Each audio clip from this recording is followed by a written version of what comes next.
ఈ Lent days అని English అంటున్నారు, తెలుగులో ఏమన్నా తెలుసా? శ్రమ దినములు లేదా ఉపవాస దినములు. అసలు నిజంగా లెంట్ అనే ఇంగ్లీష్ పదానికి శ్రమ అని అర్థమా తెలుగులో? లేకపోతే లెంట్ అనే ఇంగ్లీష్ పదానికి ఉపవాసం అని అర్థమా తెలుగులో? మరి ఏం దాని అర్థం ఏంది? ఈ లెంట్ అనే ఇంగ్లీష్ పదం లెక్కన్ అనే ఓల్డ్ ఇంగ్లీష్ నుంచి వచ్చేది. ఓల్డ్ ఇంగ్లీష్, మోడర్న్ ఇంగ్లీష్ కాదు. లెక్కన్ లెక్కన్ అనేటువంటి ఓల్డ్ ఇంగ్లీష్ నుంచి లెంట్ అనే పదం వచ్చింది. దీనికి అర్థం ఏంటంటే స్ప్రింగ్ అని అర్థం. ఏంటి లెంట్ అంటే అర్థం ఏంటి? స్ప్రింగ్. స్ప్రింగ్ అంటే సీజన్. సీజన్. ఏం సీజన్? స్ప్రింగ్ ని తెలుగులో ఏమంటారు?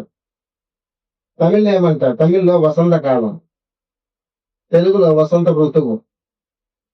4 ఋతువులు ఉన్నాయి కదా, అవన్నీ ఒకటి తెలుసు అంటారు. వసంత ఋతువు. లెంట్ అంటే అర్థం ఏంటి? వసంతకాలం, వసంతకాలం లేక వసంత ఋతువు అని అర్థం. లెంట్ అంటే ఉపవాసం అని కదా అర్థం. తెలియని మూర్ఖులు చెప్పాలి. లెంట్ అనే పదం, లెంట్ అంటే శ్రమ అని కాదు అర్థం. లెంట్ అనే ఆంగ్ల పదానికి తెలుగు అర్థం ఏంటంటే వసంతకాలము లేక వసంత ఋతువు అని అర్థం. శ్రమలకి ఉపవాసానికి ఈ పదానికి ఎటువంటి సంబంధం లేదు అనేది మనం గుర్తించాలి. సరే, లెంట్ డేస్ అంటే ఏంటి? లెంట్ అంటే అర్థమైంది, డేస్ అంటే దినములు, అది ఓకే. ఈ లెంట్ డేస్ అనేది మీరు దానికి అర్థం కావాలని మీరు సెల్ ఫోన్ లో టైప్ చేయండి. మీరు గూగుల్ చేసి చూస్తే డిక్షనరీ ఇచ్చే అర్థం ఏంటంటే a period of 40 days in which Christians stop doing or eating certain things అని వస్తాను. అర్థమైందా మీకు? లెంట్ డేస్ అని మీరు మీనింగ్ ఫర్ లెంట్ డేస్ అని మీ సెల్ ఫోన్ లో సెర్చ్ చేయండి, గూగుల్ చేసి చూడండి, అర్థం అడగండి. అంటే సంవత్సరానికి ఒక 40 రోజుల కాలం క్రైస్తవులు కొన్నిటిని తినరు, కొన్ని కార్యాలు చేయరట. ఎందుకు అనంటే దేవుని పట్ల వారికి ఉన్నటువంటి భక్తిని వ్యక్తం చేయడానికి అలా చేస్తారట. ఆత్మ సంబంధమైనటువంటి ఉద్యమం కొరకు వారు అలాగూ చేస్తారట. ఇది డిక్షనరీ చెప్పేటువంటి అర్థం. ఓకేనా? They stop doing or eating certain things, అది గుర్తుపెట్టుకోండి. Stop doing, stop eating. ఏం చేయరు శ్రమ దినాల్లో? ఏం చేయరు? ఏం చేయరు శ్రమ దినాల్లో? శుభకార్యాలు ఏమి చేయరు. ఎంగేజ్మెంట్లు కానీ, పెళ్లిళ్ళు కానీ, ఏమి పెళ్లి చూపులు కూడా శ్రమ దినాల్లో ఎట్లండి? భలే వాళ్ళే. శ్రమ దినాలు త్వరలో శ్రమ దినాల్లో పెళ్లి పెట్టుకుంటారా? ఆదివారం పెళ్లి పెట్టుకోవచ్చు. శ్రమ దినాల్లో పెట్టుకుంటే మాత్రం దేవుడు అసలు ఒప్పుకోడు. అంటే ఈ శ్రమ దినాల్లో శుభకార్యాలు ఏమి చేయరు. Stop doing certain things. అర్థమైందా? రెండవది, they stop eating certain things. కొన్నిటిని తినడము మానేస్తారు 40 రోజులు. ఏం మానేస్తారు తినడం? ముఖ్యంగా చెప్పాలంటే మాంసం తినడము మానివేస్తారు 40 రోజులు. ఇది వాళ్ళ దృష్టిలో ప్రభుపక్షంగా అనుభవించే గొప్ప శ్రమ. అవునా? సంవత్సరానికి 40 రోజులు మాంసం తినకుండా ఉంటే క్రీస్తు కొరకు వారు ఏం చేసినట్టు? శ్రమ పడినట్టు వాళ్ళు భ్రమపడుతూ జీవితాలు ఎంపేస్తా ఉన్నారు. కొన్ని రోజులు మనం కూడా వీటిని నమ్మాం. అవునా లేదా? నిజం చెప్పండి. ఇప్పుడు తప్పని తెలిసింది, కానీ ఇది పూర్తిగా ఎలా తప్పని వాళ్ళకి చెప్పని చేత కాదు మనకి. 40 దినాలు శ్రమ తినాలి ఏమంటే వాడు ఒప్పుకోడు. అది చెప్తే నువ్వు చెబితే మేము వినాలా అంటారు. అర్థమైందా? శ్రమ దినాలు లేవని శ్రమ దినాలను ఆచరించే వాళ్ళు మనం చెప్పాలి, వాళ్ళ నోటితో ఒప్పించాల. అది చేయనంత కాలం మనం వాళ్ళని మార్చలేము, వాళ్ళని నమ్మించలేము. అందువల్ల ఏం చేయాలంటే ముందు దానికి అర్థం చెప్పాలి. లెంట్ అంటే అర్థం ఏంటి, లెంట్ డేస్ అంటే అర్థం ఏంటి, అర్థం చెప్పిన తర్వాత దానికి చరిత్ర చెప్పాలి. ఇప్పుడు మీనింగ్ అయిపోయింది, ఇప్పుడు హిస్టరీ. లెంట్ డేస్ ఎప్పుడు ప్రారంభమైనాయి? ఈ లెంట్ డేస్ ని ప్రారంభించింది ఎవరు, ఎప్పుడు అనేది మనం ఆలోచన చేస్తే క్రీస్తు శకము 325 సంవత్సరం, ఏది 325. క్రీస్తు శకము 325 సంవత్సరంలో టర్కీ దేశంలో నైసియా అని ఒక పట్టణం ఉంది, సిటీ ఉంది. ఆ పట్టణంలో ప్రపంచవ్యాప్తంగా ఉన్నటువంటి క్రైస్తవ మత నాయకులు అందరూ కలిసి ఒక కౌన్సిల్ పెట్టారు. అంటే ఒక, మీకు అర్థమైతే చెప్పండి, తమిళ చెప్పండి, ఒక పెద్ద మానాడు, ఒక పెద్ద మానాడు నడుతున్నాం. కన్వెన్షన్ అని చెప్పొచ్చు, కౌన్సిల్. తెలుగులో చెప్పాలంటే ఒక గొప్ప సమావేశం, ఒక కూటమి జరిగింది. ఎక్కడ? టర్కీ దేశంలో నైసియా అనేటువంటి సిటీలో. అందుకే దానికి పేరు ద కౌన్సిల్ ఆఫ్ నైసియా అని పేరు. ఏం పేరు? The council of Nicaea.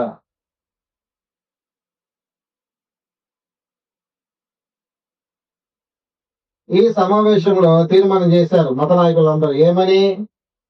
క్రైస్తవులు ఉపవాసం చేయాలి అనేది నైసియా సమావేశంలో తీర్మానం చేశారు. ఎప్పుడు?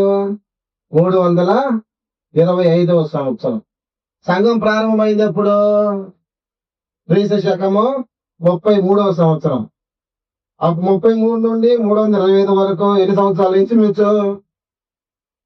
క్రీస్తు సంఘము భూమి మీద ప్రారంభించబడిన తర్వాత 300 సంవత్సరాల వరకు ఇటువంటి ఆచారము లేనే లేదు. క్రీస్తు సంఘం స్థాపించబడి 300 సంవత్సరాల వరకు కూడా ఇటువంటి ఆచారం, ఈ 40 రోజుల కథ లేనే లేదు. మొట్టమొదటిగా దీని ఎలాగో ప్రారంభమైందంటే క్రీస్తు శకము 325 సంవత్సరము నైసియా కౌన్సిల్లో ఈ మత నాయకులందరూ కలుసుకొని తీర్మానం చేశారు. ఏమని? క్రైస్తవులు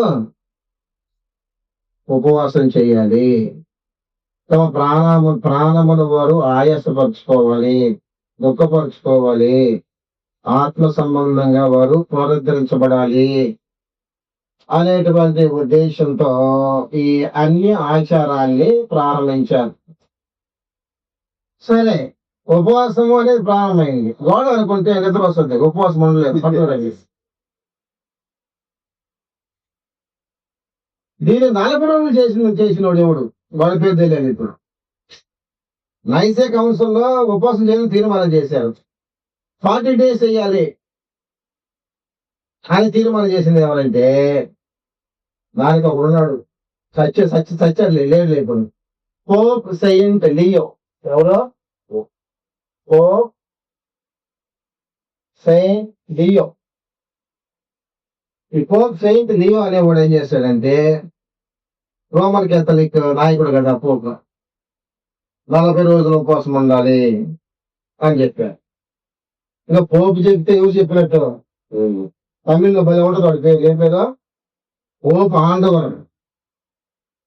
ఆండవర్ కూపడత లేకపోతే పోప్ ఆండవర్ చెప్తారు. నన్నే 40 நாள் போப் ஆண்டவர் 40 நாள் கறி சாப்பிடுங்கன்னு சொல்லல, அது இவங்கெல்லாம் ஏற்படுத்தினாருங்க. ఉపవాసం தான் சொன்னாరు. அவருக்கு 40 రోజులు ఉపవాసం చేయాలి అని పోప్ సెయింట్ లియో చెప్పాడు. మళ్ళా కొన్ని రోజులకి ఇంకొకరు లేచి ఇది ఎప్పుడు స్టార్ట్ అవ్వాలి, ఎప్పుడు ఎండ్ అవ్వాలి, ఈ శ్రమ దినాలు ఎప్పుడు ప్రారంభం కావాలి, ఎప్పుడు ముగింపు కావాలి అనేది మళ్ళా ఇంకొకడు చెప్పాడు. వాడి పేరు ఏంటంటే పోప్ గ్రెగరీ I. ఎవరు? పోప్ గ్రెగోరీ 1 ఏమేం చేశాడంటే ఈ శ్రమ దినాలు లేక ఉపవాస దినాలు ఎప్పుడు స్టార్ట్ అవ్వాలి, ఎప్పుడు ముగించాలని తీర్మానం చేశాడు. ఎప్పుడు స్టార్ట్ అవుతారంట? యాష్ వెనస్డే స్టార్ట్ కావాలి. ఏ వెనస్డే? యాష్ వెనస్డే స్టార్ట్ అయ్యి హోలీ థర్స్డే ముగించాలి. యాష్ వెనస్డే, యాష్ అంటే ఏఎస్ఎస్ యాష్ కాదు నేను చెప్పేది, ఏఎస్హెచ్ యాష్. అర్థమైందా? యాష్ వెనస్డే ఆ తెలుగులో భస్మ బుధవారం. యాష్ అంటే బూడిద, బూడిద బుధవారం. అదేంటి బూడిద బుధవారం అంటే? బూడిద అనేదంట ఒక వ్యక్తి తను తాను వ్యక్తిగా చేసుకొని తగ్గించుకొని తను తాను ఏమి లేనివాడుగా చేసుకోవడానికి సూచన బూడిదంట. బూడిద అంటే ఏం లేదని కదా, ఏముందంటే బూడిద ఏం లేదు అంటారు తెలుగులో అంటారు కదా. అందుకని ఆ బుధవారానికి యాష్ వెనస్డే అని పేరు పెట్టారు. సరే ఈ ఎప్పుడు ముగిస్తుంది అని అంటే హోలీ థర్స్డే, పరిశుద్ధ బేస్తవారం, లేకపోతే పవిత్ర గురువారం ఇది ముగిస్తుంది అని ఎవరు చెప్పారు?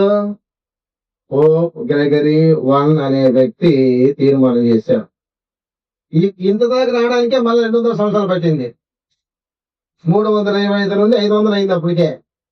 ఈ 45 రోజులు అనేది ఒక రోజు వచ్చింది కాదు, ఓవర్ నైట్ లో వచ్చిన ప్రాక్టీస్ ఏం కాదు. ఇది కాలక్రమాన వచ్చినటువంటి ఒక ప్రక్రియ. ఇది అర్థమవుతుందా? మళ్ళీ కొన్ని రోజులు ఆలోచన చేశారు. లెంట్ 2గా డివైడ్ చేయబడాలి.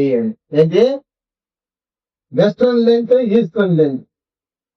నా దగ్గర కానీ తుపాకి ముందు ఉంది, నాకు కానీ లైసెన్స్ ఉందంటే, వాళ్ళు జీవించిన కాలంలో నేను జీవించుంటే అందరూ గాలి చేసి ఉంటాను. నిజంగా అంత కడుపు మట్టం నాకు. బైబిల్లో ఏమేమి లేవో ఈ దౌర్భాగ్యులు అన్ని కనిపెట్టి వెస్ట్రన్ లెంత్ అంట. వెస్ట్రన్ లెంత్ అదొకటి. మళ్ళా ఈస్టర్న్ లెంత్. మనకు కూడా శ్రమదం వచ్చింది, మొత్తం మార్కెట్ సరిగ్గా రాదు. ఓకే, వెస్ట్రన్ లెంత్ వేరు, ఈస్టర్న్ లెంత్ వేరు.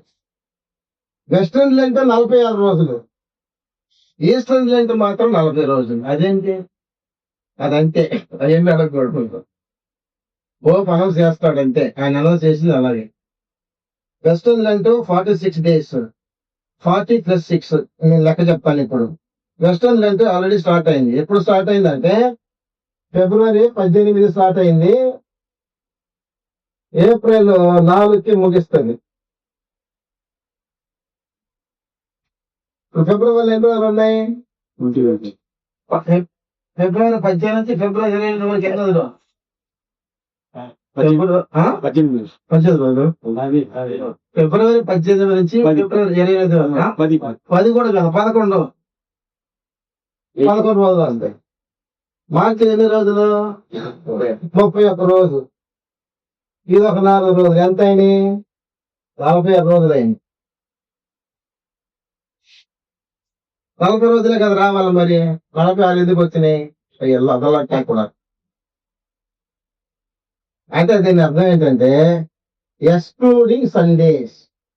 అయితే ఈ 46 రోజుల్లో ఆదివారాలు లెక్క తీసుకోరు, ఆదివారం లెక్కకు రావు. ఆదివారం శ్రమ వద్దు, ఆదివారం మాత్రం బాగా సుఖపడాలి. మళ్ళా చికెన్ మట్టలు తినాల్సిందే.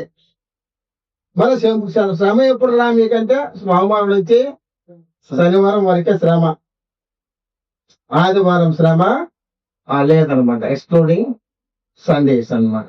అది వెస్ట్రన్ లెంత్. ఈస్టర్న్ లెంత్ ఎప్పుడు? ఇంకా స్టార్ట్ కాదా మన వాళ్ళకి. మనం ఈస్టర్న్ సైడ్ కదా ఉంది. ఫిబ్రవరి 23 స్టార్ట్ అయ్యి ఫిబ్రవరి 23 స్టార్ట్ అయ్యి అవేమో ఏప్రిల్ 3కి ఎండ్ అవుతుంది. ఇప్పుడు ఈస్టర్ లెంత్ ఎండ్ అయ్యే రోజు ఏ రోజు అంటే వెస్టర్న్ లెంత్ తో ఎండ్ అయ్యేది, ఈస్టర్న్ లెంత్ ఎండ్ అయ్యేది రోజులు మళ్ళీ వేరు వేరు. వెస్టర్న్ లెంత్ ఎప్పుడు ఎండ్ అవుతుంది, క్లోజ్ అవుతుంది? హోలీ థర్స్డే. మరి ఈస్టర్న్ లెంత్ ఎప్పుడు క్లోజ్ అవుతుందంటే లాజరస్ సాటర్డే. దానికి ఒక పేరు పెట్టారు. ఏ శనివారమా? ఏంటి? ఒకటి చెప్పు, లేకపోతే ఊరు రెండు ప్రసంగమనే చేయని. లాజరస్ సాటర్డే అంటే లాజరస్ శనివారం అంట. ఇప్పటి వరకు ఈ పదాలలో బైబిల్లో లెంట్ బైబిల్లో లేదు, లెంట్ డేస్ బైబిల్లో లేవు, యాష్ వెనస్డే బైబిల్లో లేదు, హోలీ థర్స్డే బైబిల్లో లేదు. ఓకేనా? ఈస్టర్ లెంట్ స్టార్ట్ అయ్యేది ఎప్పుడు అసలు? Clean Monday. ఎప్పుడు? క్లీన్ మండే స్టార్ట్ అయ్యి లాజరస్ సాటర్డే ఎండ్ అవుతాయి. క్లీన్ మండే బైబిల్లో లేదు, లాజరస్ సాటర్డే బైబిల్లో లేదు, గుడ్ ఫ్రైడే బైబిల్లో లేదు, ఈస్టర్ బైబిల్లో లేదు. ఇవి ఎక్కడ బైబిల్లో ఎక్కడ కనపడవు మనకి. అయినా శ్రమ దినాలంటే ఏమనుకుంటున్నారు?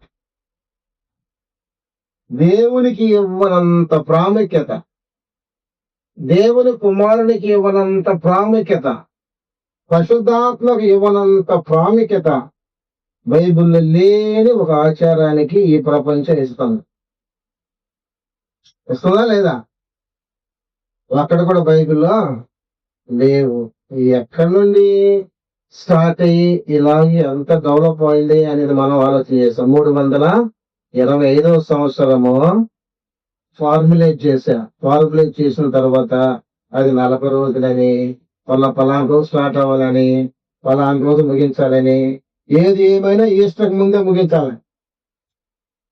ఎందుకు? ఈస్టర్ రోజు అందరూ ఈస్టర్ ఎగ్గులు తినాలి. ఏం ఎగ్గు?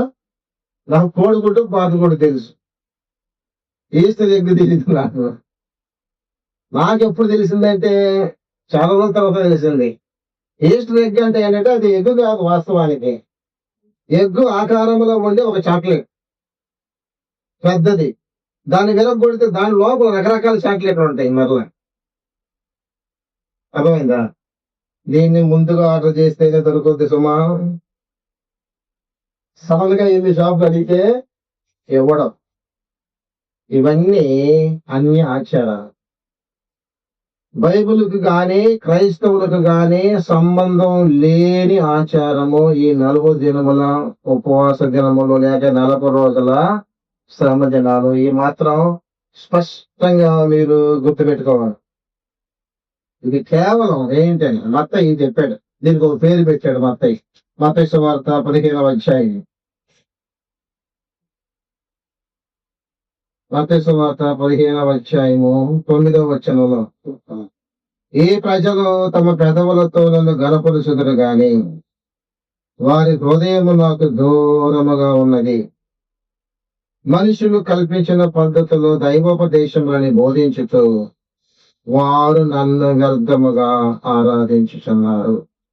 ఈ 40 రోజులు వీళ్ళు చేసే ఆరాధన అంతా ఏం ఆరాధన? వ్యర్థమైన ఆరాధన, వెయిన్ వర్షిప్.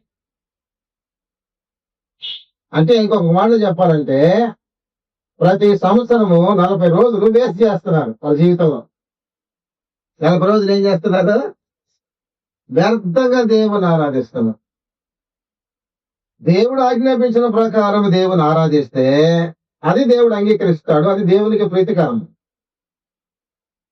మనుషులు కల్పించిన పద్ధతులను దైవోపదేశములని బోధిస్తూ వాటిని మనం అనుసరించినట్లయితే అది దేవునికి అంగీకారమైన ఆరాధన కానే కాదు, అది వ్యర్థమైన ఆరాధన అనేది మనం వారికి చెప్పాలి. ఇప్పుడు డైరెక్ట్ గా మొత్తం 15 చెప్తే మనం పడ్డానికి వస్తాం.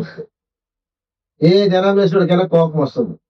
నువ్వు ఇష్టం మొత్తం చెప్పిన తర్వాత చెప్పితే వాడు సచ్చినట్టు ఒప్పుకుంటాడు. అర్థమైందా? దానికి అర్థం ఏంది, దాని చరిత్ర ఏంది చెప్పిన తర్వాత ఇప్పుడు రెఫరెన్స్ చెప్తే అవును ఇది మనుషులు కల్పించిన పద్ధతి, దైవోపదేశము కాదు అని వారి కంప్లీట్ గా అర్థం చేస్తారు. 40 రోజులు యేసు ప్రభు ఉపవాసం ఉండలేదా? ఏది వీళ్ళు అడిగేది మనల్ని. అదేదో మనకు తెలియనట్టు యేసు ప్రభు 40 రోజులు ఉపవాసం ఉన్న సంగతే మనకు తెలియనట్టు యేసు ప్రభు 40 రోజులు ఉపవాసం ఉండలేదా? నా ప్రశ్న అయితే అవును ఉన్నాడు. నువ్వు ఉంటున్నావా? అర్థమైందా? నువ్వు ఉపవాసమే చేయకుండా ఉపవాసం ఉంటుంది అబద్ధం ఆడుతున్నావే. సరే పోనీ బైబిల్లో 40 రోజులు ఉపవాసం ఉన్న వాళ్ళు ఎంతమంది? 40 రోజులు ఉపవాసం ఉన్నారు? ముగ్గురు. ఎవరెవరు? మోషే ఒకడు, ఏలియా ఒకడు, యేసు ప్రభు. ముగ్గురు ఉపవాసం ఉన్నారు. 40 రాత్రులు 40 పగలు ఉపవాసం ఉన్నారు. చూద్దాం. నిర్గమకాండం 34వ అధ్యాయం 28వ వచనం. నిర్గమకాండం 34:28లో అతడు 40 రేయింబగళ్ళు యెహోవాతో కూడా అక్కడ ఉండెను. అతడు భోజనం చేయలేదు, నీళ్లు త్రాగలేదు.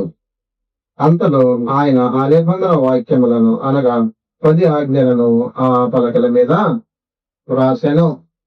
40 రాత్రింబగళ్ళు మోషే ఉపవాసమున్నాడు సీనాయి కొండ మీద అని మనం చూసి మొదటి రాజులు 19వ అధ్యాయం 8వ వచనంలో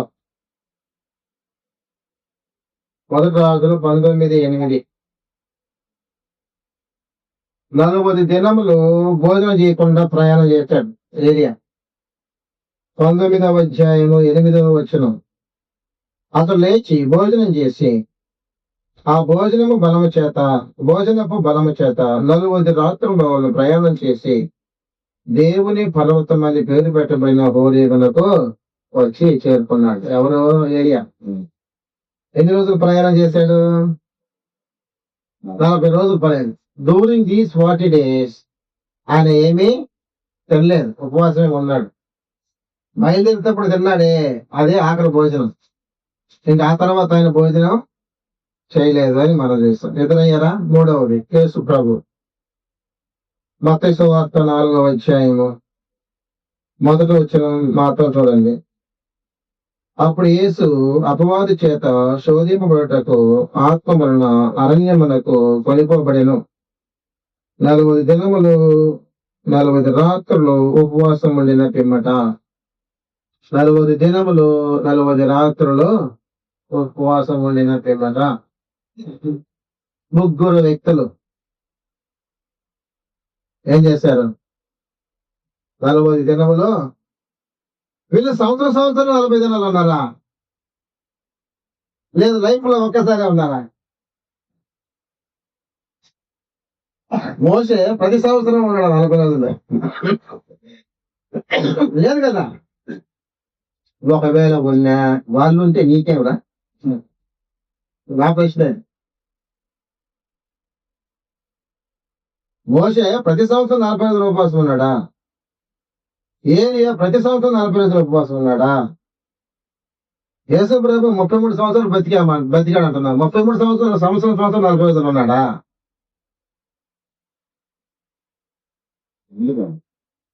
అనేది మనం ఆలోచన చేయాలి. యేసు ప్రభు ఉన్నాడు కాబట్టి నేను ఉన్నాను. యేసు ప్రభు 40 రోజులు ఉపవాసం ఉన్నాడు కాబట్టి మనం కూడా ఉందాము. తమాషా అయిపోయింది, వాళ్ళకి కామెడీ అయిపోయింది.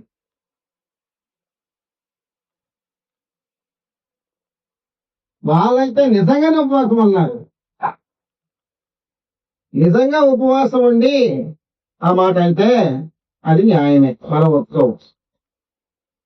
ఉపవాసమే ఉండకుండా ఉపవాసం ఉంటున్నామని అబద్ధం చెప్పడము దేవునికి ప్రీతికరమైన ఆరాధన అయిద్దా?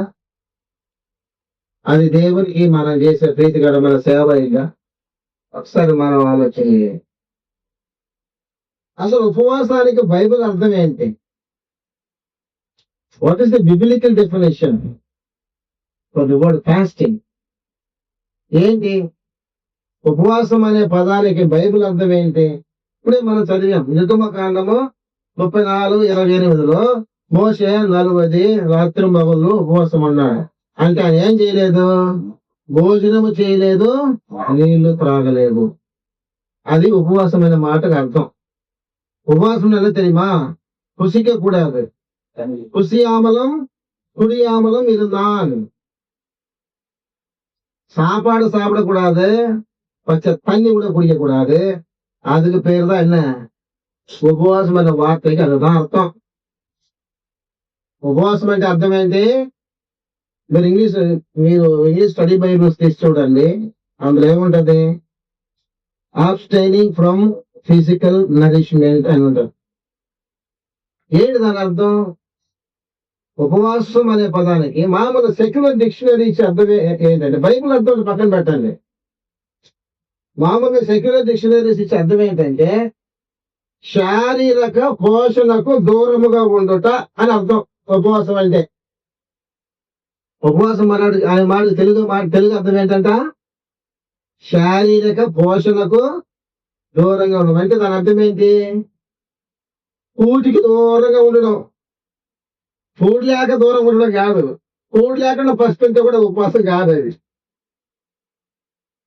అర్థమైందా? బిబిలికల్ మీనింగ్ ఏంటి, బైబిల్ అర్థం ఏంటి, బైబిల్ ప్రకారం ఉపవాసం అంటే అన్నపానములు ముట్టుకొనకుండుట, భోజనం తినకూడదు, నీళ్లు త్రాగకూడదు. రెండింటిని మానేస్తే ఇంట్లో ఆహారం సమృద్ధిగా ఉంది, ఈ రెండింటిని నువ్వు మానేస్తే దానికి పేరే ఉపవాసం. కానీ వీళ్ళు చెప్పే ఉపవాసం ఏంటి, 40 రోజులు శాకాహారం తింటాం, మాంసాహారం మాత్రము తినము. అది ఉపవాసం ఎలాగైతే, ఇది ఉన్న విరదమా ఇలా ఉన్న విరదమా,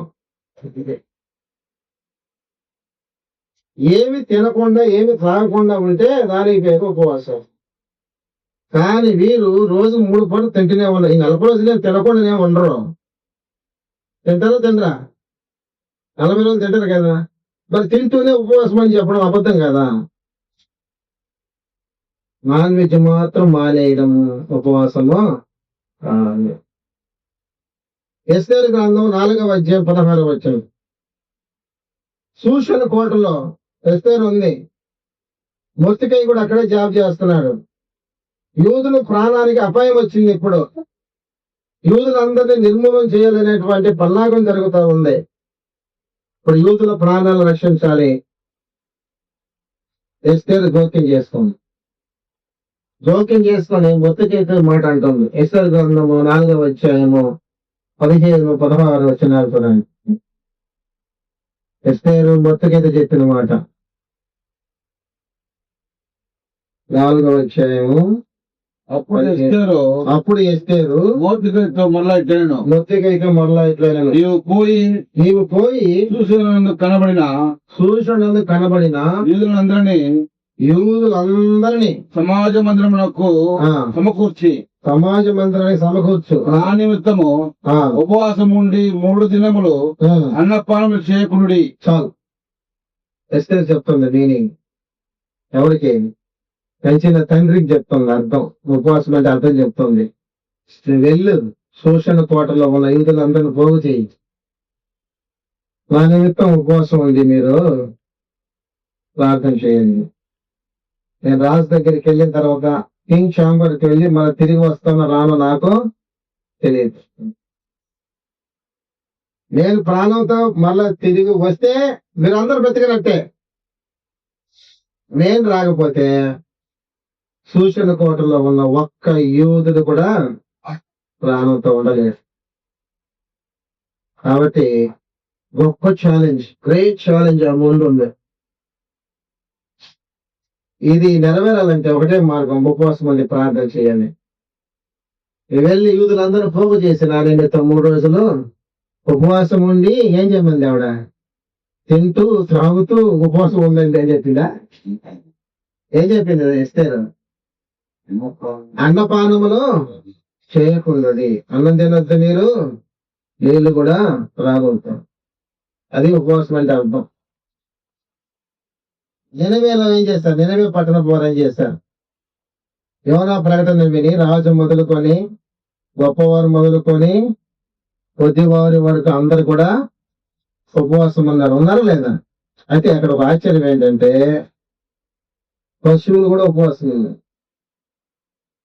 యోనా గ్రంథం 3వ అధ్యాయం 5-10 వచనాలు మీరు చదివినట్లయితే, యోనా గ్రంథం 3వ అధ్యాయం 5-10 వచనములు.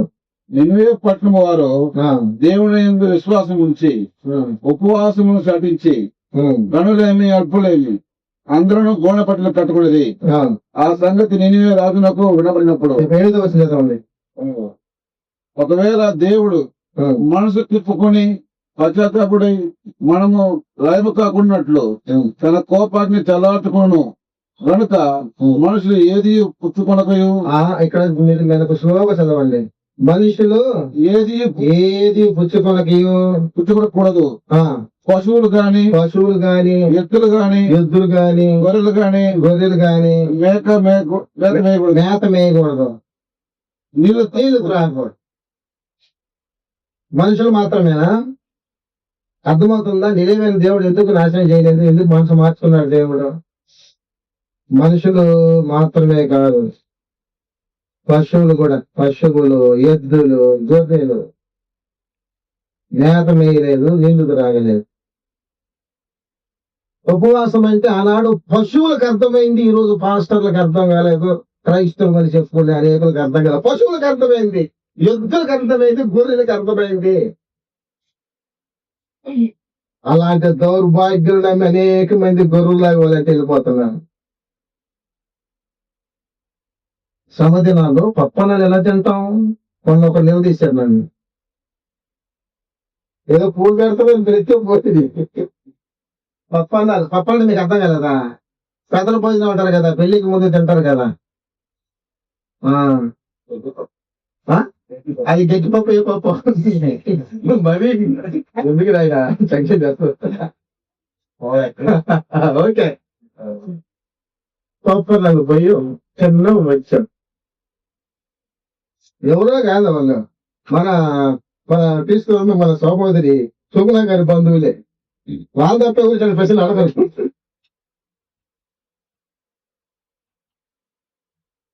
అవును కానీ ప్రభుదాసు ఇప్పుడు శ్రమ దినాల్లో పప్పాలు అడిగిన వచ్చావు పోయి. నేను అడిగాను, అక్కడ తినడంలో ఏం శ్రమ ఉంది? తింటుంటే బాగుంది, ఏం శ్రమ లేదే, బాగానే తిన్నానా అని. అంటే శ్రమ దినాలు ఏం తినకూడదంట? వాళ్ళే తినవచ్చు. వెజిటేరియన్ అన్ని ఉన్నాయి, ఎన్ని రకాలు ఉన్నాయి అన్ని. అంటే అదే పప్పాను మళ్ళీ ఇంట్లో తినొచ్చు. చెప్పాను మీకు, అర్థమవుతుందా లేదా? అదే పప్పు ఇంట్లో మన ఆవిడ చేస్తే ఏం తప్పు లేదు. ఇదే పప్పు ఒక పెళ్లింట్లో చేస్తే అది తప్పు. ఇలాంటి అబద్ధాలు చెప్పి క్రైస్తవ్యాన్ని సర్వనాశనం చేసి 40 రోజులు ఉపవాసం ఉండకపోతే అసలు నువ్వేం క్రైస్తవుడు నువ్వని తిరిగి మనల్ని అడిగే పరిస్థితి వచ్చింది. ఇంకెన్ని సంవత్సరాలు ఇలాగే మోసపోతా ఉన్నామా? మోసపోతా ఉన్నంత రోజులు, మోసపోయాడు ఉన్నంత రోజులు మోసం చేసాడు ఉంటూనే ఉంటాడు. యోధా పత్రిక 3వ అధ్యాయం మనకు అర్థం కాల. అర్థం అయితే మనం తిరగబడతాం. పరిశుద్ధులకు ఒక్కసారి అప్పగించబడిన బోధ నిమిత్తము మీరు పోరాడమని మిమ్మల్ని వేడుకొనొచ్చు, మీకు వాయువలసి వచ్చారు.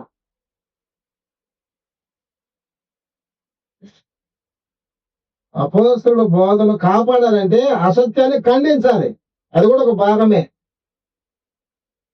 పరిశుద్ధులకు ఒక్కసారి అప్పగించబడిన బోధను కాపాడే ఆ ప్రక్రియలో అసత్యాన్ని ఎదిరించడం కూడా ఒక భాగమే.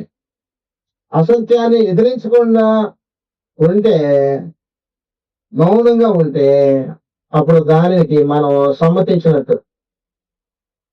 కాబట్టి మనం ఆలోచన చేయాలి. సరే, ఇంత ఉపవాసం ఉండాలా వద్దా?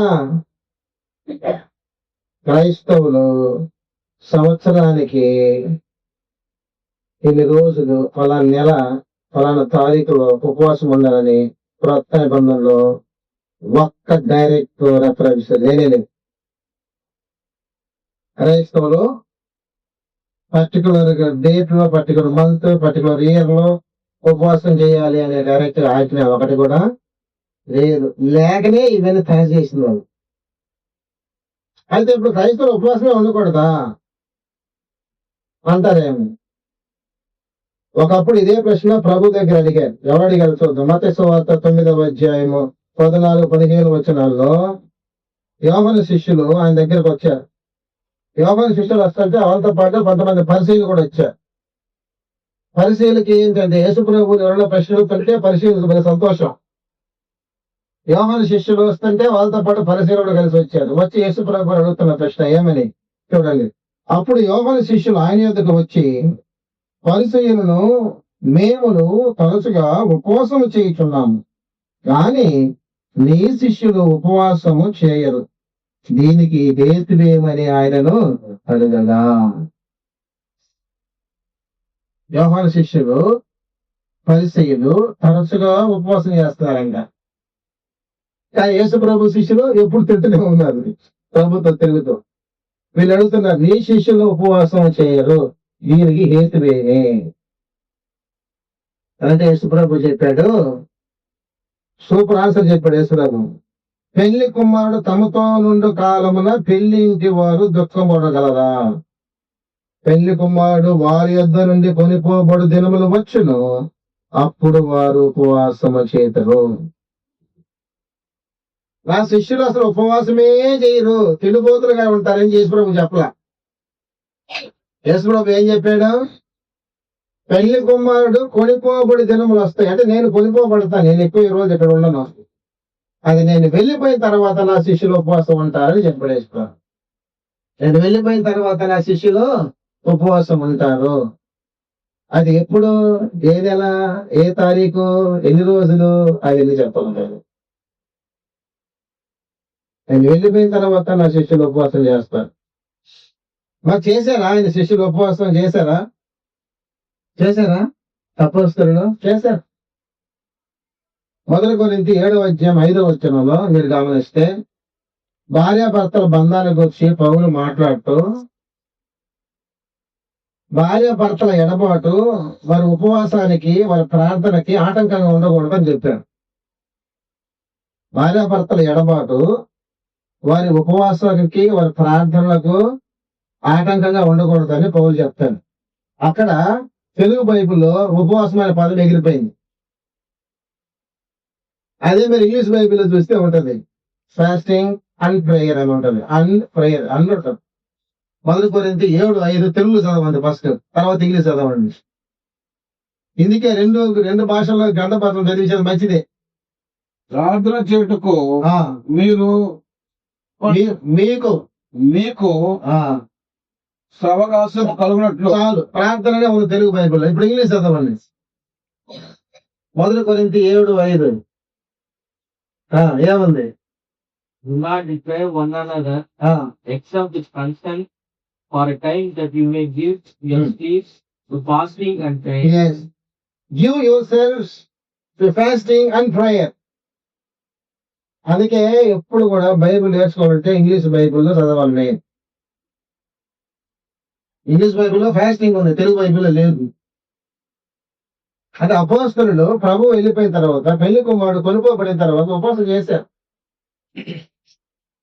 అది 2 కొరింథీ 11వ అధ్యాయం 23-28 మీకు తెలియదు ఏముంది, పెద్ద లిస్ట్ ఉంటది. పౌలు తాను పడిన శ్రమలన్నీ చెప్పుకుంటా వస్తారు. చెప్పుకుంటూ వచ్చి తరచుగా ఉపవాసముల వలనను జాగరముల వలనను అని అంటాడు. అపోస్తలుడు తరచుగా ఉపవాసం చేశారు. ఒకసారి అయితే 14 రోజులు వరుసగా భోజనం చేయలేదు. ఎప్పుడు? సముద్రంలో ఓడ బద్దలైపోయినప్పుడు. పౌలు బంధించి తీసుకెళ్తున్నారు రోమికి. ఓడ బద్దలైపోయింది సముద్రంలో. 14 రోజులు ఎవరు భోజనం చేయనా, పరిస్థితుల ప్రభావాన్ని బట్టి. అపోస్తలులు ఉపవాసం ఉన్నారు. సరే, ఆదిమ సంఘము ఉపవాసం ఉన్నారా? ఉన్నారు. అంత్యోక్య సంఘం అపోస్తల కార్యాలు 13వ అధ్యాయం 1-4 వచనం. అంత్యోక్యలో ఉన్న సంఘపు వారు, అంత్యోక్య సంఘంలో ఆ, వర్ణబా నిన్న ఏగడబడిన సుమియోను, ఆ, కురేనుడైన లుకియా, లూకియా, పిత్రాధిపతి అయిన హేరోదుతో కూడా ఉమ్, సంచబడిన మన్యేసును మనయేసును, సౌలు అను ఆ, ప్రవక్తను బోధకులు ఉండేది. ఉండేది. వారు ప్రభువును సేవించుతూ వారు ప్రభువుని సేవించుతూ ఉపవాసం చేస్తుండగా ఏం చేస్తున్నారా? ఉపవాసం ఎవరు ఎవరు ఉపవాసం చేసింది?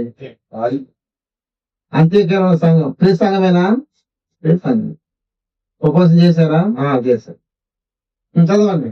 ఉపవాసము చేస్తుండగా ఆ, పరిశుద్ధాత్మ ఉమ్, నేను బర్నబాను సౌలును పిలిచిన పని కొరకు వారిని ప్రత్యేకపరచుడని వారితో చెప్పాను. ఆ, అంతటా వారు ఉపవాసం ఉంటే ప్రార్థన చేసి వారి మీద చేతులు ఉంచి వారిని పంపిణీ. మళ్ళీ అడ్రస్ ఏం చెప్పాడు? మరి ఉపవాసం ఉండి ప్రార్థన చేసి. అంటే సువార్త పరిచర్య కొరకు మిషనరీస్ ని పంపిస్తున్నారు. సంఘం నుండి సువార్థికులు సాగనంపేటప్పుడు, సువార్త ప్రకటన కొరకు సాగనంపేటప్పుడు అంత్యోక్య సంఘము ఉపవాసం ఉండి ప్రార్థన చేసి వారిని సాగనంపారని మనం చూస్తాం. ప్రభు ఉపవాసం ఉన్నాడు, అపోస్తలులు ఉపవాసం ఉన్నారు, ఆదిమ సంఘము ఉపవాసం ఉన్నారు. ఇప్పుడు మనం ఉండాలన్నా వద్దా? ఉండాలన్నా వద్దా? మనం ఉపవాసం చేయాలన్నా వద్దా? చేయాలి. ఎప్పుడు? మీరు తీర్మానం చేసి, ఉపవాసం చేసే మనిషి తీర్మానం చేసుకోవాలి ఏ రోజు ఉపవాసం ఉండాలో. అది నీకు నీ దేవునికి తెలియాలి. నీ భార్యకు కూడా తెలియాల్సిన అవసరం లేదు, నీ భర్తకు తెలియాల్సిన అవసరం లేదు, నీ పిల్లలకు తెలియాల్సిన అవసరం లేదు. యేసు ప్రభు కొండ మీద ప్రసంగంలో ఏం చెప్పాడు? మీరు ఉపవాసం చేయనప్పుడు ఏం చెప్పండి? మీ ముఖం వికారంగా చేసుకోవద్దు, మనుషులు కనపడాలని చేయొద్దు, మీ తండ్రికి తెలిస్తే చాలు. కొంతమంది ఫోన్ చేసి మరి అందరూ చెబుతారు, ఈరోజు ఫాస్టింగ్ ప్రేయర్ కదా. ఎవరుగా నిన్ను అడిగింది? ఎవరు నిన్ను అడిగింది? ఏ ఉపవాసం ఉన్నాడు అని అందరూ తెలియాలి. ఇప్పుడు ఒక్కొక్కరు ఫోన్లు చేసి, అదొక రకం. ఇంకొక రకమే తెలుసా? సీరియస్ పెట్టుకుంటాం మొత్తం. ఏది మనం అడగాల, ఏంటి అక్క డల్లుకున్నాడు? ఏం లేదమ్మాయి, ఈరోజు ఫాస్టింగ్ కదా. అక్క ఫాస్టింగ్ ఉందని అక్కలందరూ తెలియాలి. ఇప్పుడు ఈ యాక్షన్లు అన్ని బ్యాప్టిస్టులు బలి చేస్తారు. అది అక్క కూడా బాగుంటుంది. సూపర్ యాక్షన్ చేస్తారు. ఎవరు పైకి రావాలి ముందు? ఇవన్నీ కట్టి పెట్టాలి. ఇవన్నీ కట్టి పెట్టాలి. ఉపవాసం చెయ్యి, ఉపవాసం ఉండాలనిపిస్తే చెయ్యి. ఉపవాస ప్రార్థన మంచిదే, అయితే దానిని నువ్వు అడ్వర్టైజ్ చేయొద్దు, ఊరితో చెప్పొద్దు. నేను శుక్రవారం ఉపవాసం ఉంటానని చెప్పి తమ్ములకు ఫోన్ చేస్తే మర్యాదగా కూడా ఈరోజు ఉపవాసం ఉండవు అని చెప్పడం కుదిరిద్దా? అది నా ఇష్టం. నాకు శుక్రవారం ఉండాలి అనిపించింది నేను ఉంటాను, ఆయన శనివారం ఉండాలనిపిస్తే ఆయన శనివారం ఉంటాడు, అంతే. Particular day, particular date, particular month, particular year అదేదో లేదు. ముఖ్యంగా 40 రోజులు మాత్రం లేదు, బైబిల్లో లేదనేది మనం గుర్తించాలి. కాబట్టి మానవులు కల్పించిన, ఇది చాలా పెద్ద సబ్జెక్ట్, ఒకసారి ఏది కాదు. మానవులు కల్పించిన పద్ధతులు ఎప్పుడు ఏమి కావు? దైవోపదేశములు కావు. మానవులు కల్పించిన పద్ధతులను దైవోపదేశములు అనుకొని ఒకవేళ మనం దేవుని సేవిస్తే, ఆ సేవ, దేవుని ఆరాధిస్తే ఆ ఆరాధన వ్యర్థమైన ఆరాధన. సార్ నేను తెలియక అడుగుతా, సంవత్సరానికి ఎన్ని రోజులు?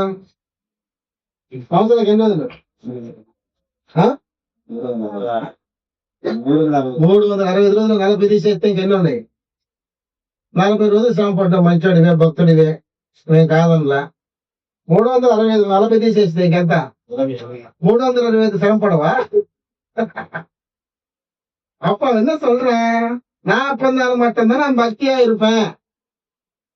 மொத்தம் 325 நாள் இஷ்டம் போல என்னை விட்டுருங்க அப்படின்னு கடவுள்கிட்டயே பர்மிஷன் கேட்கறாங்க.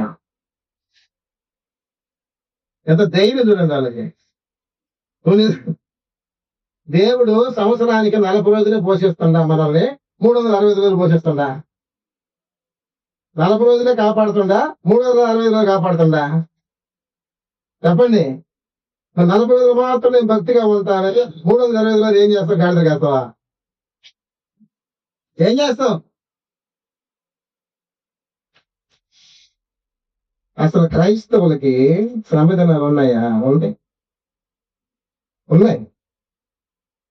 ఉంటే ఎప్పుడు స్టార్ట్ అవుతాయి, ఎప్పుడు ఎండ్ అవుతాయి తెలుసా? నువ్వు ఎప్పుడైతే క్రీస్తు యేసునందు విశ్వాసం ఉంచావో అప్పటి నుంచే నీకు శ్రమ స్టార్ట్ అయ్యి. అంతే.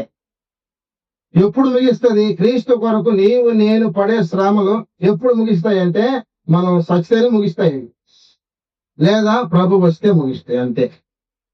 40 రోజులు 20 రోజులు నువ్వు శ్రమ పడేది కాదు క్రీస్తు కోసం. చూద్దాం.